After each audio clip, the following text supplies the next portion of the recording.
បាទសួស្តីបងប្អូននេះគឺកត្រៃយើងសលៀងធ្វើតេស្តរួចរាល់ហើយបាទមិញយើងចាប់ចូលឥឡូវដល់ពេលគេតេមកវាដាច់បាទឥឡូវនេះគឺយើងធ្វើរួចរាល់ហើយបាទនេះគេបាទរួចរាល់កត្រៃវែងបាទនេះដូចជា8អ៊ីងបាទ8អ៊ីងបាទថាបងគាត់ផ្ញើមកពីខាងប៉ៃលិនបាទ8អ៊ីងបងប្អូនបាទនេះគឺជាមួយយើងធ្វើស្តេសបាទ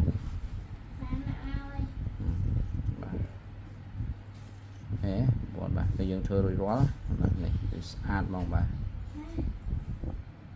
អញ្ចឹងបងប្អូនឃើញទេបាទការសលៀងរបស់ខ្ញុំគឺយើងអត់ធ្វើប៉ាត់មុខថ្មនេះគឺយើងសលៀងដោយបច្ចេកទេសរបស់យើងបាទគឺមានក្បួនមានຂະຫນាតរបស់រោងចក្ររបស់យើងមករៀបធ្វើតាមលំនាំរោងចក្រ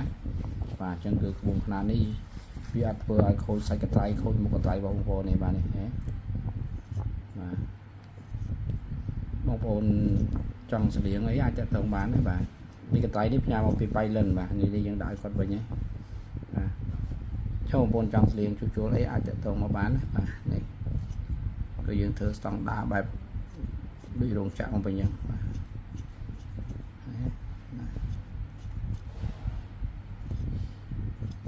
កាន់กระดาษប៉ុណ្ណេះហើយបងប្អូនបាទកាន់បោះផុយហ្នឹងទេហើយកាត់សក់ផុយហ្នឹងទេបាទចុះបងប្អូនបាទនេះរួចរាល់ហើយបាទអូខេ